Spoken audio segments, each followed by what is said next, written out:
சட்ட ஒழுங்கு படுபாதாளத்தில் சென்று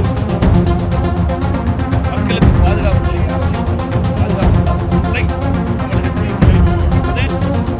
ஊடகத்தின் வாயிலாக, பத்திரிகையின் வாயிலாக நாட்டு மக்களுக்கு அத்தனை பேருக்குமே இன்றைக்கு தெரிந்து இந்த விடியா திமுக முதலமைச்சர் எப்பொழுதெல்லாம் ஒரு சம்பவம் நடைபெறுகிறதோ அப்பொழுதெல்லாம்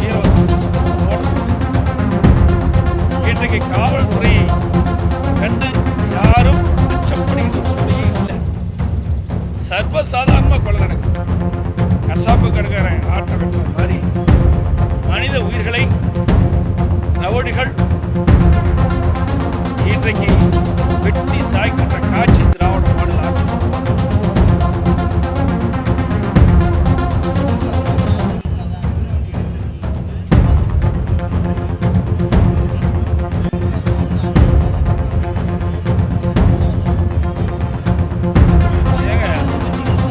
எங்களை பொறுத்த வரைக்கும் எங்களுடைய தலைமை எடுக்கிறது.